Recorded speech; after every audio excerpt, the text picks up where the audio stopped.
Okay, so now we are going to do a numerical on SFD and BMD. So we have to draw shear force and bending moment diagrams for a simply supported beam subjected to 3-point loads as shown in the given figure below.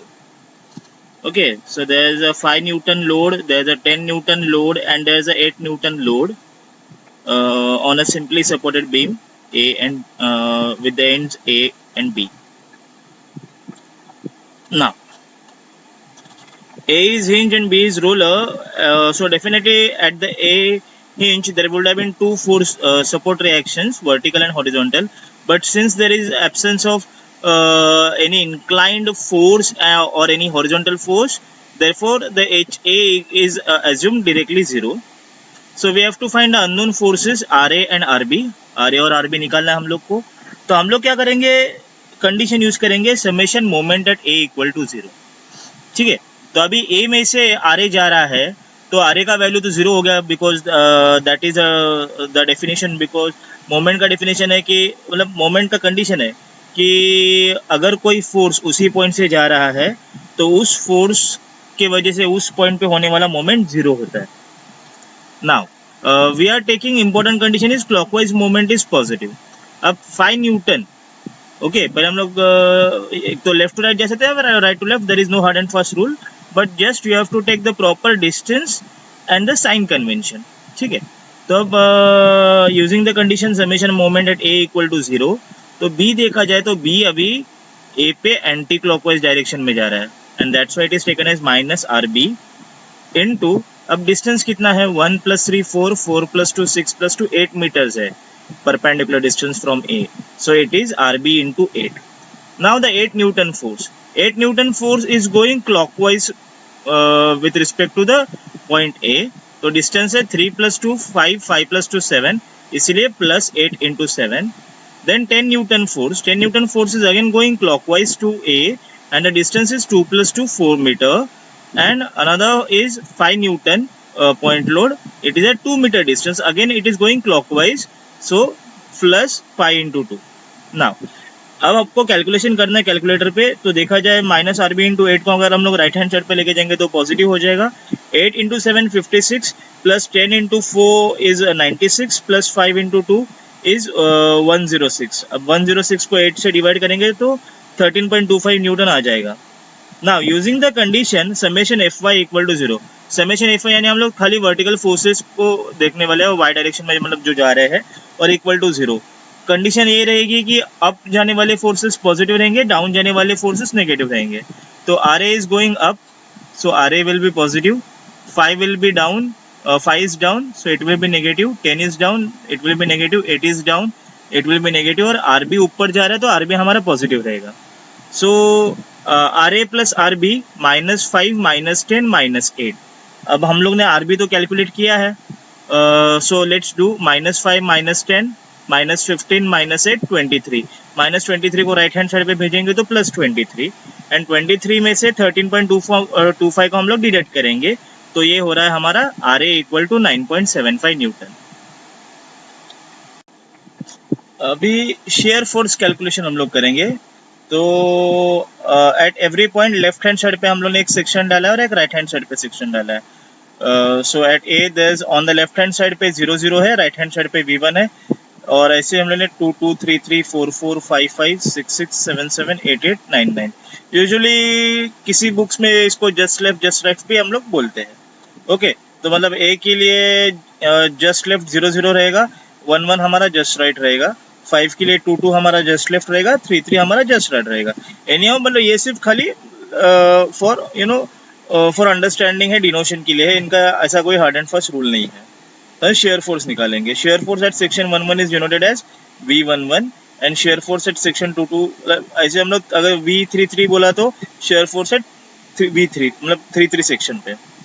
तो इसका calculation हम लोग समझ के लेंगे. तो V00 अगर हम लोग देखें, अब मैं कर्सर यहाँ पे मेरा है, तो V00 मतलब अभी इसके लेफ्ट हैंड साइड पे कोई फोर्स है क्या? नहीं, तो मतलब 0 हो गया.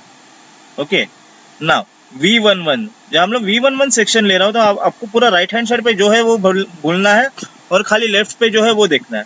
तो सेक्शन के लेफ्ट हैंड साइड पे हम लोग का 1-1 सेक्शन के लेफ्ट हैंड साइड पे क्या है, R A equal to 9.75 newton. Since section के लेफ्ट हैंड साइड पे अप है तो हम लोग इसको पॉजिटिव लेंगे, तो इसका वैल्यू 9.75 न्यूटन आ गया।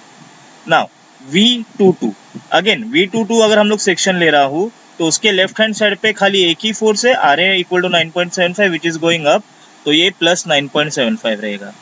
नाउ V33, अब V33 के लेफ्ट हैंड साइड पे क्या हो गया, एक आर ए का 9.75 है और 5 का डाउन है, ठीक है। तो हम लोग आर ए अप है और 5 डाउन है, तो 9.75 माइनस 5 करेंगे तो it comes to be 4.75 newton V33। Now let's go to V44। अभी V44 पे वही है, सेम है 9.75 माइनस 5, मतलब वैल्यू तो हमारा चेंज हुआ नहीं है, मतलब 33 टू 44 सेक्शन तक कोई भी लोड चेंज नहीं हुआ है, तो वैल्यू 4.75 न्यूटन ही रहेगा। Now let's come to section 55। अब सेक्शन 55 के लेफ्ट हैंड साइड पे क्या है, हमारा 9.75 प्लस में है, 5 डाउन में है which is in negative, and again 10 Newton negative में आ गया। तो हम लोग क्या करेंगे, अब ये 4.75 जो था V44 के लिए, उसमें से हम लोग 10 को माइनस करेंगे, the value comes out to be 5.25 newton. Okay, now let's come to section V66। V66 के सेक्शन पे V55 और V66 के बीच में कोई लोडिंग नहीं है, तो वैल्यू चेंज नहीं होगी, it will be minus 5.25 newton. Now let's come to V77। Okay, तो V77 अगर हम लोग देखेंगे तो उसके लेफ्ट हैंड साइड पे क्या है, 8 न्यूटन का एक डाउनवर्ड फोर्स है। सेक्शन के लेफ्ट हैंड साइड पे जब हम लोग लेते हैं तो नेगेटिव रहेगा because it is going down, तो 5.25 minus 8, it is actually 9.75 minus 5 minus 10 and then minus 8, ये करके इसका वैल्यू माइनस 13.25 न्यूटन आया है। नाउ सेक्शन V88, V77 और V88 के बीच में कोई भी लोडिंग नहीं है, तो इसलिए वैल्यू चेंज नहीं होगी, it will be same as V77, तो that is minus 13.25। Now V99 में क्या होगा, अभी ये जो सेक्शन है इसके लेफ्ट हैंड साइड पे लास्ट न्यू फोर्स जो ऐड हुआ है वो है RB इक्वल टू 13.25, यानी कि 9.75 minus 5 minus 10 minus 8 plus 13.25, it comes out to be 0। तो ये एक्चुअली एंड पे हमारे टोटल शेयर फोर्स 0 हो जाना चाहिए। ओके, तो A और B इसके बीच में जो शेयर फोर्स का है हम लोग ने ये डायग्राम प्लॉट किया है। तो आप देखोगे A जो था हमारा, sorry, if you see from the calculation कि अगर V11 हमारा कितना था 9.75, सो A पे V11 0011 सेक्शन तक था तो 9.75 ले लिया हम लोग ने, then V22 was again 9.75 which is this 5 newton का यहाँ पे फोर्स, एंड देन वहाँ पे 4.75 हो गया, तो 9.75 and then back to 4.75, and that's how हम लोग ने हर पॉइंट पे शेयर फोर्स का वैल्यूज पहले नोट डाउन किया है।